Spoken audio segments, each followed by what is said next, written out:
Sejam bem-vindos a mais uma aula de Programação 2. Nesta aula, vamos apresentar os conceitos básicos da criação de interfaces gráficas em Java utilizando a biblioteca Swing. Para utilizar os componentes dessa biblioteca, é importante que a gente entenda alguns conceitos, como a criação de janelas, componentes que a gente adiciona a uma interface gráfica, eventos e os métodos que vão manipular esses eventos. Óbvio que existem muitos outros detalhes, mas para início de conversa a gente vai visualizar esses que foram citados acima. Tudo começa com a classe JFrame, que permite criar objetos que representarão uma janela ou uma moldura de janela para a gente na tela do usuário. É nele que você coloca todas as coisas de interfaces gráficas, como botões, campos de texto, caixas de verificação e muito mais. Eles podem conter barra de menu, que por sua vez vão conter itens, e também aqueles botões destinados à manipulação da janela, independente da plataforma que você estiver, para maximizar, minimizar e fechar a janela.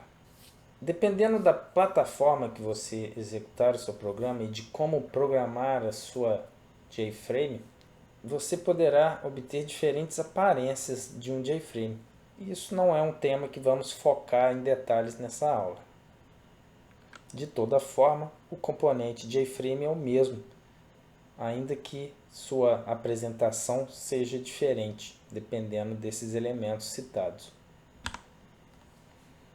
Tendo um objeto JFrame, podemos colocar coisas, um widget ou elemento gráfico, nesse JFrame, adicionando ele.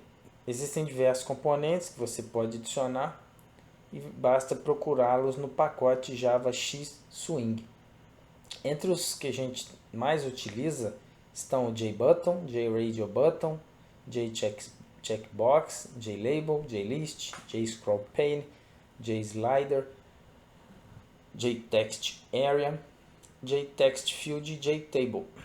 Alguns são realmente muito simples de serem usados, mas outros, como por exemplo JTable, podem ser um pouco mais complicados. Tudo começa então instanciando a classe JFrame. Para a gente visualizar este exemplo, vamos criar então um objeto dessa classe e adicionar a ele um botão. Vamos então ao NetBeans para começar esse código. Para isso, eu vou criar aqui um novo projeto, o que eu posso fazer no menu File ou Arquivo, New Project, ou clicar diretamente no botãozinho da barra de ferramentas que representa uma pasta com o símbolo de mais. Eu quero um projeto com Maven e vou chamá-lo de Swing. O NetBeans já cria toda a estrutura para esse projeto para mim. No Swing, cada projeto fica armazenado em uma espécie de xícarazinha que pode ser expandida para visualizar os seus componentes. Em uma próxima aula, nós veremos como criar um projeto organizando ele a partir de uma visão de projeto chamada MVC. Por agora, vamos criar um projeto sem muita preocupação com o seu design. Apenas queremos visualizar o conceito da criação de um JFrame. Então, vou criar uma classe chamada TestaJFrame. E é nela que eu vou aplicar o conceito ali da criação de uma janela. Para isso, vou criar também um método main.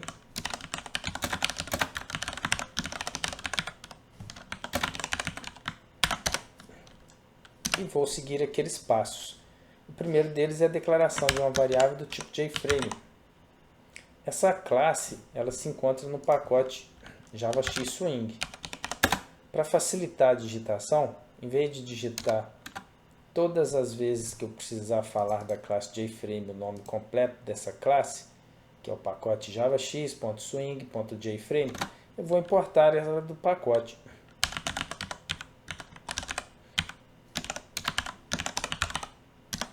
Eu posso importar todas as classes do pacote Swing usando wildcards, como um asterisco. Mas aqui, para fins de aprendizado, não é interessante a gente fazer isso. Então agora eu já posso usar o nome da classe sem me preocupar em referenciar todo o seu nome. JFrame, o nome de uma variável. Já vou instanciar ela. O construtor de JFrame permite você adicionar uma string, que vai ser o título da sua janela, né? Ele aparece na barra de título aqui em cima, onde também ocorrem os botões de minimizar, maximizar ou restaurar e fechar. É apenas um texto. Vou criar também um botão da classe JButton.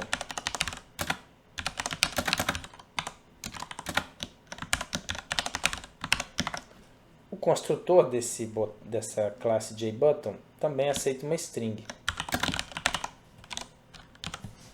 Temos que importar ou especificar o nome totalmente qualificado da classe JButton. Porém, para simplicidade de digitação de código, eu vou importá-la.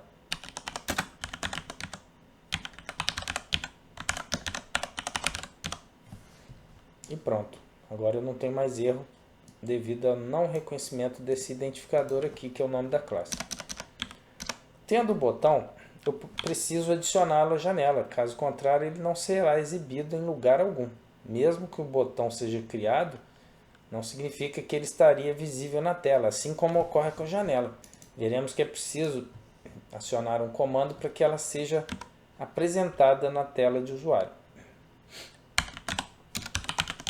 A janela é quem adiciona os seus elementos gráficos, os seus widgets. Então, janela.add é o método que faz essa inclusão. Tendo adicionado o botão, resta agora apenas definir um tamanho para a janela.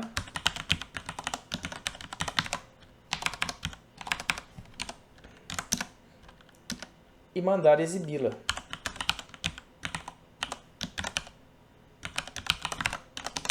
O método setVisible recebe um argumento que é booleano, pode ser true ou false. Se ele for true, ele exibe a janela. Vamos executar então essa classe. Salvarei o projeto e clicarei em Run.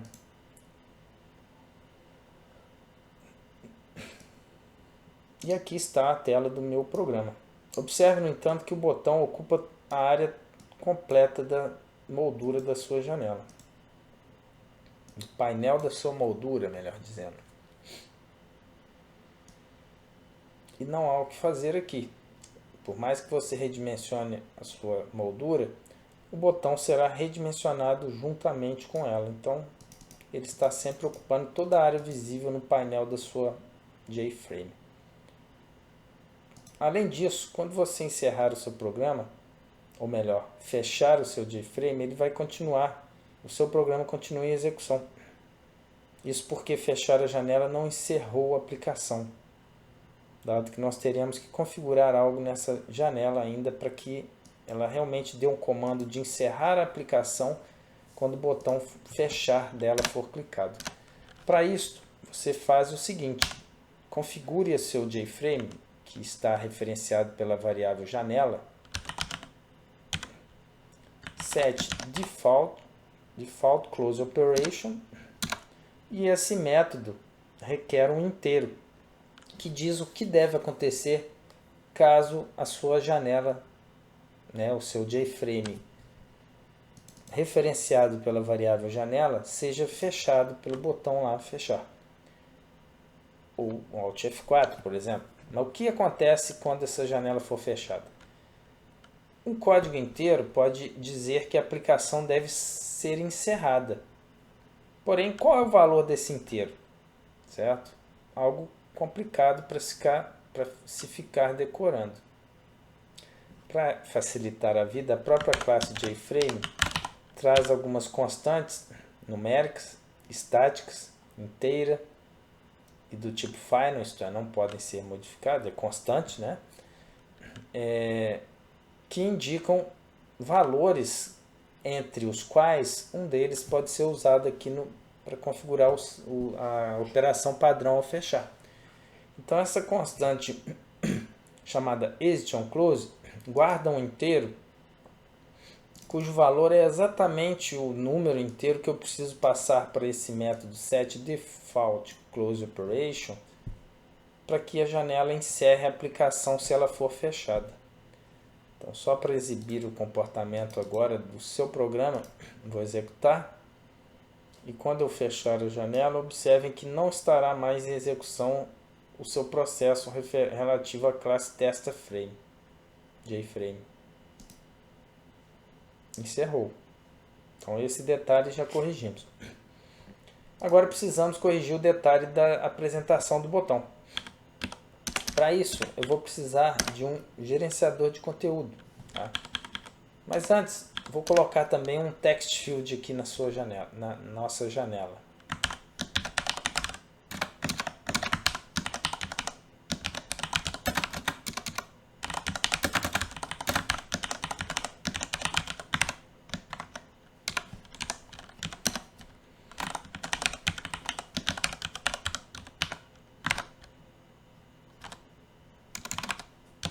Estou definindo um tamanho para que ele não apareça achatado na sua dimensão horizontal. Da mesma forma que eu adicionei o botão, eu vou adicionar o text field.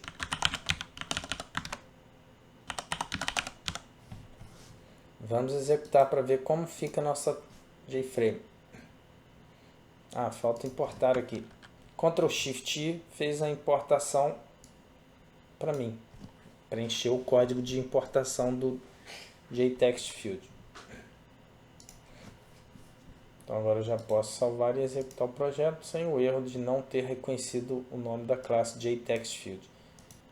Pelo fato do campo de texto ter sido incluído na janela, adicionado à janela após o botão, ele ficará sobreposto a esse botão e o botão não será exibido.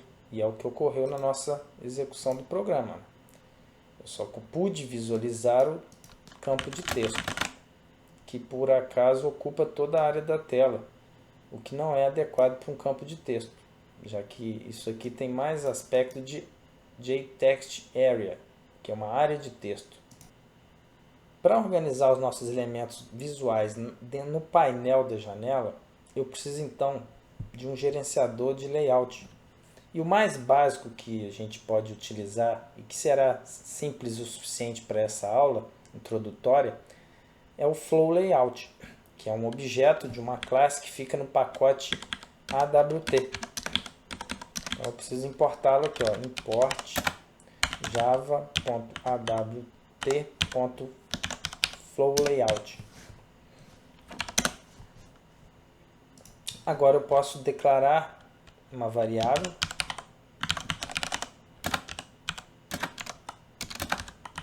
e instanciá-la como sendo da classe FlowLayout.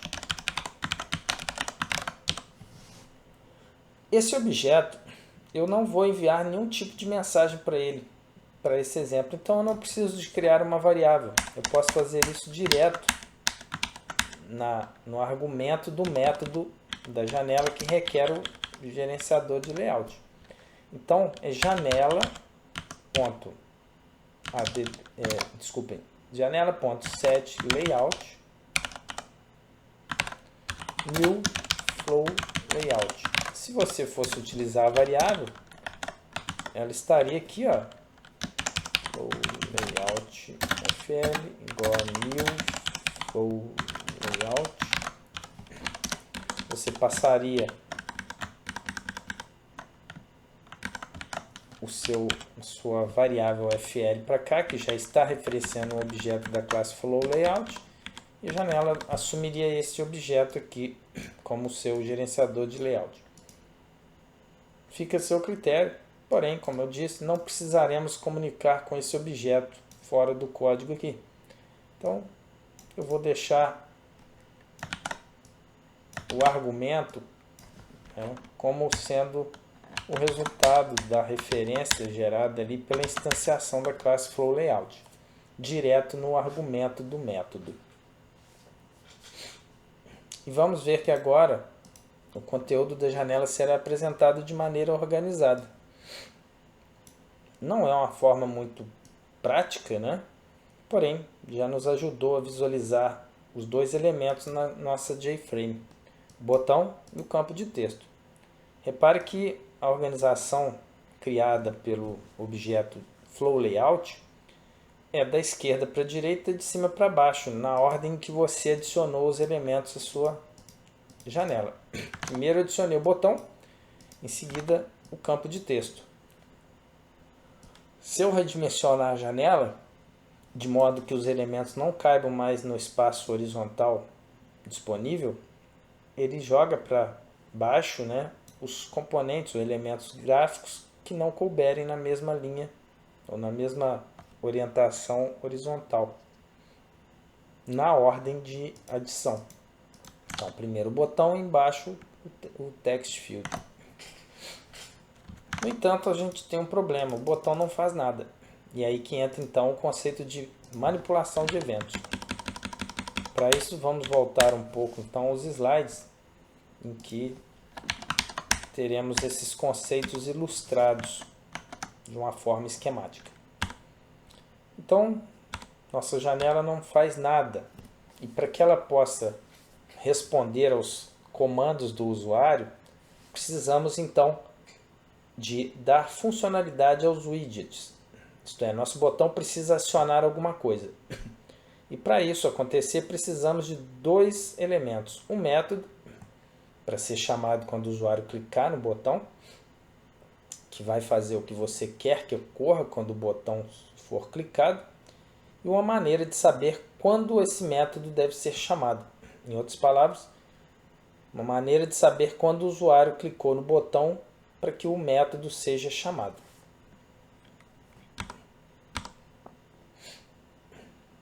Então vamos supor aqui, para nosso primeiro exemplo, que nossa intenção, nosso interesse fosse alterar o texto que está no botão para fui clicado, quando este for clicado. Então, primeiro podemos criar um método que altere o botão o texto do botão. E olhando a API Java, a classe JButton, você vai descobrir que todo objeto JButton, né, possui um método setText, que recebe como parâmetro uma string. E ela será o texto do botão. E agora, como é que a gente vai saber, né, o momento exato de chamar esse método setText aqui para aquele botão que está na tela? Como a gente vai saber que o botão foi clicado? Então, em Java, o processo de capturar e manipular eventos é chamado de manipulação de evento. E há muitos tipos de eventos diferentes, embora a maioria envolvam ações de usuários em interfaces gráficas de usuário. Se o usuário clicar em um botão, isso é um evento. Um evento que representa que o usuário quer que a ação desse botão ocorra. Cada botão pode ser associado a uma ação diferente, e ainda bem, né? Senão toda vez que você clicasse em botões em um programa com muitos botões, a mesma coisa seria feita, algo indesejável, né? E o evento mais simples de um botão normalmente é quando o usuário clica nele, indicando que ele deseja uma ação que deve ser realizada. O processo, né, de reconhecer o momento em que um método deve ser chamado requer que nós façamos com que o nosso objeto que terá o código a ser executado esteja relacionado com o botão, de alguma forma. Seria algo como escrever um código que diga ao botão algo como: eu me preocupo com o que acontece com você, ou eu estou atento ao que ocorre com você, botão. Dessa forma, o botão avisaria ao seu código que ele foi clicado, que um evento foi criado para aquele botão.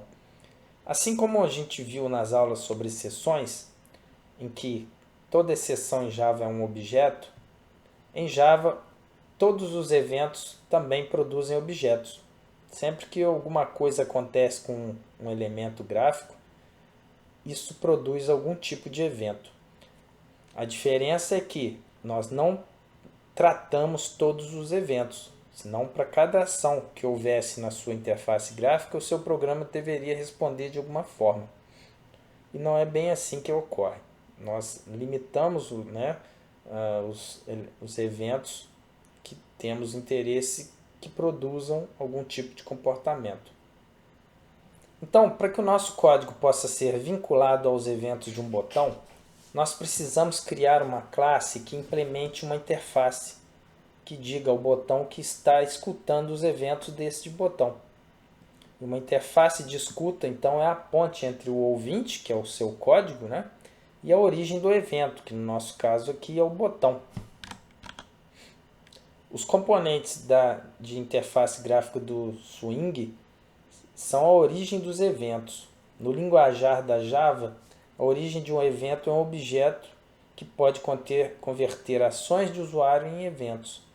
E como praticamente tudo em Java, um evento é representado como um objeto de alguma classe de evento. E no caso específico desta aplicação de exemplo, nós teremos algum objeto da classe ActionEvent. E normalmente essas classes aí de eventos possuem a palavra event em seus nomes. Por exemplo, ActionEvent, WindowEvent, KeyEvent, ou seja, toda vez que um evento é produzido, um objeto de alguma classe de evento é gerado. Depende do evento que foi produzido. O objeto que deu origem ao evento cria um objeto de evento. E a maioria dos códigos que você vai escrever vai apenas receber eventos em vez de criá-los. Ou seja, então, na maior parte do tempo você estará escrevendo códigos de ouvintes de eventos em vez de ser o programador de origem de eventos. Cada tipo de evento vai ter uma interface de escuta apropriada, uma interface listener correspondente. Se você quiser lidar com eventos de mouse ou mouse events, implemente a interface mouse listener. Quer lidar com eventos de janela ou window events, implemente a interface window listener. E lembre-se das suas regras de interface. Para implementar, aqui eu digo regras de interface de programação, não de interface gráfica de usuário. Para implementar uma interface, você declara que implementa, por exemplo, o nome da sua classe, implemente o nome da sua interface, o que significa que você deverá escrever métodos de implementação para cada método declarado na interface, já que lá eles são abstratos. Cada evento terá um método separado na interface que será chamado para responder ao evento de acordo com o que tiver ocorrido aí com o seu objeto de origem do evento. Aqui, exemplos das interfaces principais da linguagem Java para ouvintes de eventos. Action Listener, Key Listener, Item Listener, entre outras interfaces. Repare que uma delas, do nosso exemplo aqui, possui 3 métodos. Isto é, se você quiser implementar um ouvinte para eventos de tecla, Key Events, você precisará implementar a interface Key Listener, que por sua vez obriga a sua classe a codificar ou implementar 3 métodos. No nosso caso do botão, eu preciso apenas da interface Action Listener sendo implementada, porque é esse tipo de ouvinte que captura eventos do tipo Action Event, que é o tipo de evento, de objeto de evento, que é gerado por um botão ao ser clicado. Notem que no método correspondente da interface, também existe um espaço para um parâmetro do tipo do objeto de evento que é criado por aquela origem de evento. Então, o listener, ou ouvinte, é a classe na qual você implementará um método. No caso de Action Listener, o método tem que ser o Action Performance, e é esse método que vai ser chamado quando um evento do tipo Action Event ocorrer, desde que esse ouvinte esteja vinculado à origem do evento que você quer vinculá-lo. Então, precisaremos do ouvinte, da origem do evento e de fazer com que os dois se comuniquem. Para fazer a ligação entre a origem do evento, que é o botão, e o ouvinte do evento, que é o meu Action Listener, eu vou, por meio do botão, chamar o método add Action Listener, passando como parâmetro o ouvinte que eu quero que manipule os eventos daquele botão. Isso é dizer ao botão que, olha, este ouvinte, este objeto ouvinte, ficará escutando os eventos do tipo action que você gerar. Sempre que gerar um evento, chame o método action performed deste ouvinte. Então, é isso que vai ocorrer. Quando o botão for clicado, ele vai pegar esse ouvinte e mandar a mensagem action performed para esse ouvinte, passando como parâmetro, ou melhor, como argumento, uma referência para o objeto do evento que foi criado. Vamos adicionar essa funcionalidade na classe que estamos escrevendo aqui no NetBeans. Existem maneiras diferentes de implementar a interface. Eu poderia fazer isso com a própria classe testa.jframe. Então aqui eu preciso importar aquela interface para poder usá-la sem ter que passar o nome totalmente qualificado. java.awt.event.actionListener. Faltou import aqui, né?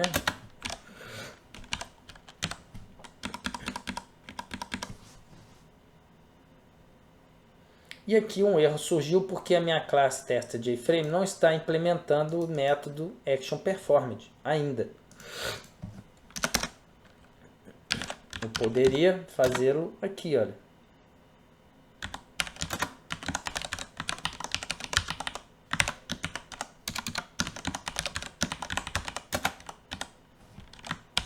O nome do parâmetro que vai receber a referência para o objeto do tipo ActionEvent costuma ser EV. Assim como lá nas exceções nós costumávamos chamar o argumento o parâmetro da exceção de E, aqui vamos chamá-lo de EV. Mas essa estratégia aqui, pessoal, não é a mais recomendada. Eu nem vou usá-la para exemplo aqui nessa aula. Eu vou partir para uma estratégia que é mais versátil, mais prática, que é a implementação de interfaces utilizando classes internas anônimas. Lembrem-se, para vincular um ouvinte a um botão, eu preciso, por meio do botão,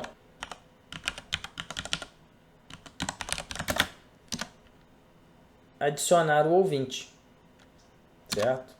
Então aqui eu preciso ter alguma referência para um ouvinte do tipo Action Listener. Não posso passar um New Action Listener aqui, gente, porque Action Listener é uma interface e não podemos instanciar interfaces, assim como não podemos instanciar classes abstratas. Porém, um recurso da linguagem Java chamado classes internas anônimas permite que você crie implementações ou extensões de classes sob demanda, em chamadas de métodos, por exemplo, na lista de parâmetros. Então aqui onde eu preciso fornecer ao método ActionListener uma referência para um objeto do tipo ActionListener, lembrando, não existem objetos do tipo ActionListener, tá, pessoal? Mas, como uma interface, eu posso usar o nome da interface, o tipo da interface, como um tipo para referenciar esse objeto. Então eu vou colocar aqui, ó, New Action Listener. Porém, eu não tenho capacidade de instanciar essa interface, já que é uma interface. Só que se eu puser aqui um par de chaves, uma de abertura e uma de fechamento, eu estou dizendo ao meu código que aqui eu quero criar uma instância de algo que deriva ou que realiza o que está aqui. Como isso aqui é o nome de uma interface e não de uma classe, o que vier aqui entre esse abre e fecha chaves será uma implementação de uma classe anônima que realiza essa interface aqui. Se isso fosse o nome de uma classe, o abre chaves e o fecha chaves delimitaria o corpo de uma classe anônima que estende essa classe aqui. Como não é uma classe, é uma interface, não é uma extensão, não é herança, não é extensão de classe, mas sim realização de uma interface. Mas Bruno, como assim realizar interface? Isso aqui, pessoal, é o começo e o fim de uma classe novinha que você vai digitar aqui o corpo dela. E observe que essa classe não tem um nome e ela está sendo declarada dentro de uma outra classe. Daí o nome classe interna anônima, que nesse caso realiza a interface action listener, por vir logo após a instanciação de uma suposta instância da interface action listener. Se não fosse uma realização anônima, eu não poderia. Olha o erro para onde vai, olha. Quando eu coloco o corpo da classe aqui, o erro passa para cá, gente, porque eu preciso realizar a interface. Eu não implementei o método dela. Qual é o nome do método dessa interface mesmo? Action performed, com um parâmetro do tipo action event. E ele é void, tá, gente? E público. Então vamos colocar aqui, ó, o método de implementação daquela operação da interface.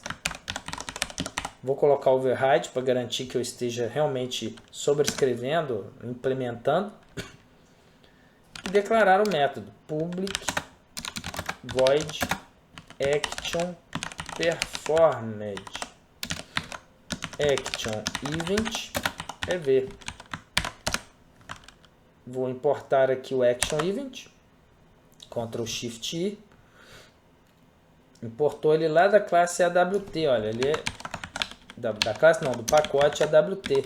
Ele fica essa classe action event fica no mesmo pacote que a interface action listener. O que faz até sentido, já que quem vai ouvir e manipular objetos do tipo action event é um objeto de classe que realiza a interface action listener. O que queremos fazer quando esse botão for clicado? Queremos que o texto do botão mude. E aqui nós temos uma facilidade muito interessante, gente. Como nós estamos definindo o nosso ouvinte com uma implementação interna, essa classe interna aqui, que por acaso é anônima, né? Não precisaria ser anônima, mas por ser uma classe interna e criada aqui sob demanda, ela enxergará todas as variáveis do método main, que é onde essa classe foi implementada. Ela está dentro do método main, que por sua vez está dentro da classe JFrame. Public static int x igual a 0. Por exemplo, dentro dessa classe anônima, eu tenho a única coisa, que é o método actionPerformed. Eu poderia declarar variáveis aqui, gente. Vou organizar o código aqui. Eu poderia declarar variáveis. Public int x, public double y. Mas não tem sentido. Eu não vou usar essas variáveis aqui dentro dessa classe anônima. Certo? Eu só criei essa classe sem nome que começa ali, aqui, e termina aqui, para isso aqui, olha, realizar essa interface. Então, meu único objetivo com essa classe é implementar um métodozinho aqui, olha, que deve fazer o que eu preciso. Esse método, como está dentro de uma classe interna, ou seja, ele é dessa classe interna, que está no método main, que por sua vez está dentro do test.jframe, tem direito de acessar qualquer variável do método e qualquer variável da sua classe. Ele também pode chamar qualquer método da sua classe test.jframe, desde que ele seja estático. porque estamos aqui num contexto estático, tá, pessoal? Certo? Então, olha, para poder mudar o texto do botão, basta eu falar com a variável do botão, né, que é a variável botão. Botão, ponto, o método que eu quero chamar é setText. Foi clicado.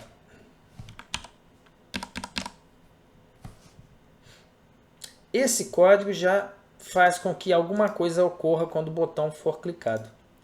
No entanto, pessoal, observe que esse código não tem quase nada a ver com orientação a objetos, a não ser o fato de estar usando objetos.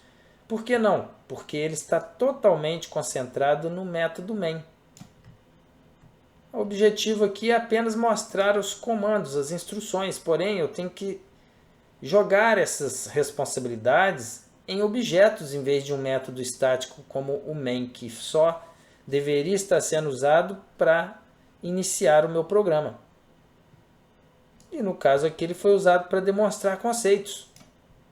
Mas você nunca irá programar algo dessa forma aqui, quando estiver fazendo um exercício, né, que exija que ele seja feito com uma perspectiva de orientação a objetos.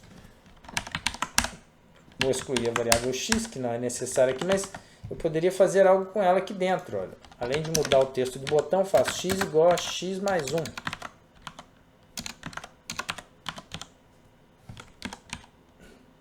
Certo? Eu posso mandar imprimir aqui, ó. O que é muito negativo. Você está criando um programa com interface gráfica dentro de um método que não deveria imprimir mensagens, muito menos numa linha de comando você está mandando imprimir algo. Cadê a interface gráfica quando você usa o println? Não existe isso, tá, gente? Vamos ver então o funcionamento desse programa.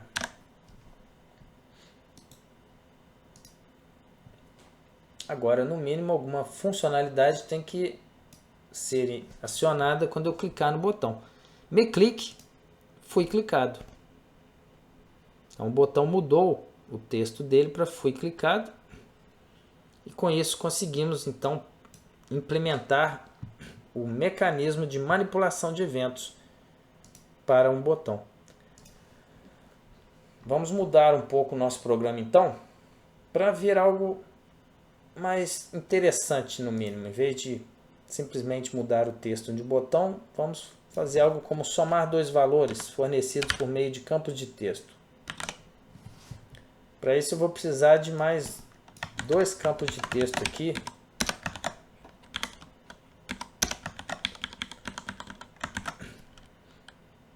Num A. Vou pôr num 1 e num 2. E vou colocar um txt para eu não esquecer que essas variáveis são campos de texto e não números em si, né? txt num 1, txt num 2 e aqui eu vou chamar de txt soma.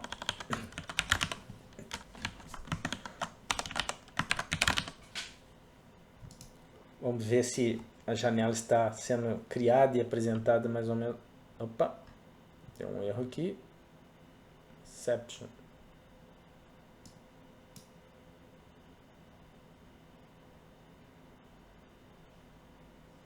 Deixa eu salvar. Vai, tá com um erro aqui. Ah, sim. É porque eu tentei adicionar no JFrame uma variável que não existe. txt num 1. Vou ter que adicionar o txt num 2.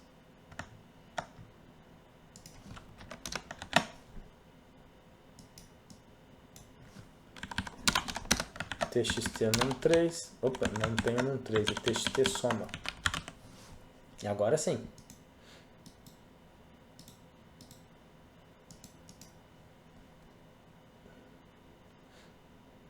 Um deles ficou sem o tamanho definido, olha lá. Ah, sim, é o 2.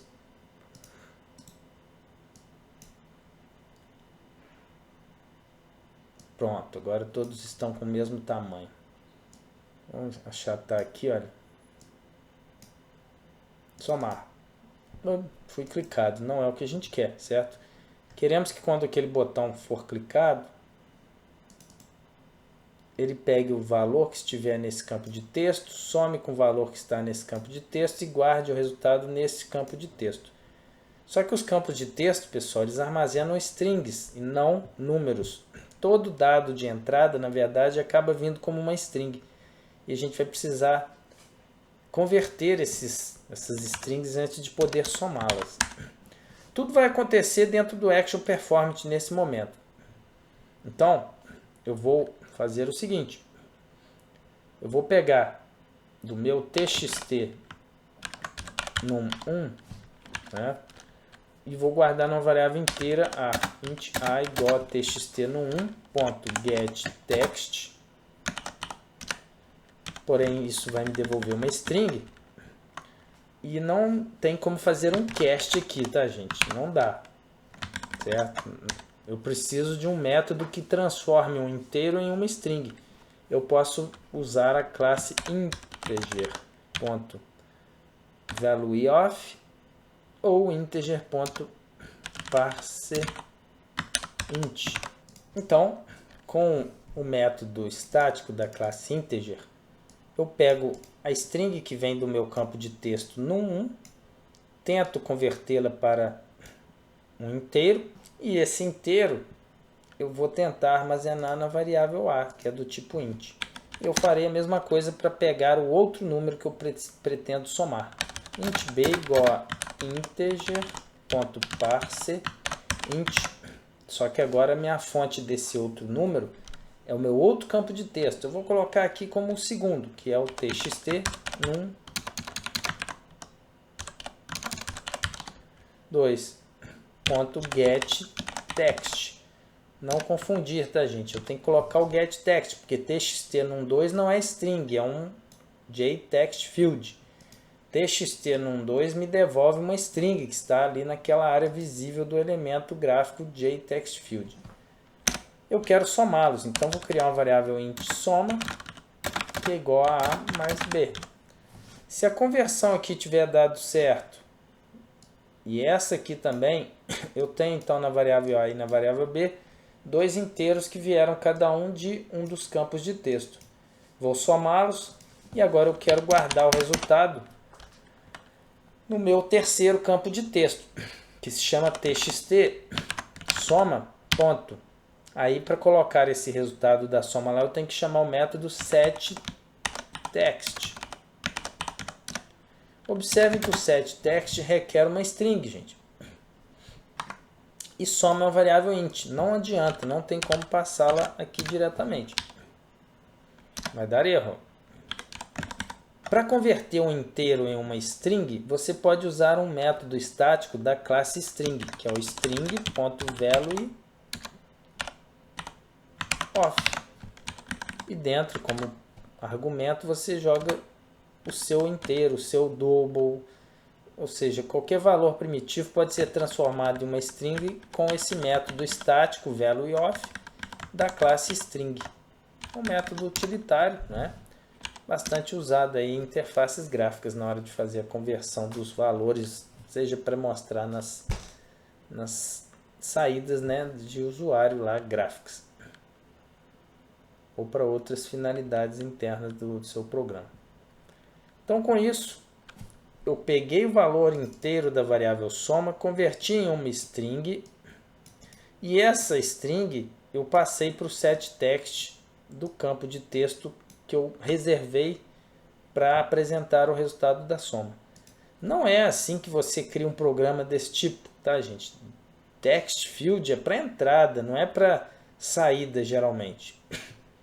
Existem outros componentes que são mais adequados para exibir resultados do que um text field. Então agora vamos ver se isso vai funcionar. Olha, coloquei o 3 e o 2 e eu pretendo, espero, melhor dizendo, que a saída seja 5 quando eu clicar em somar. Certo. 6 e 2, 8. 6 e menos 2, 4. Se eu errar e puser um número real, isso vai produzir uma exceção na execução do meu código. Olha. Está aqui, ó, Number Format Exception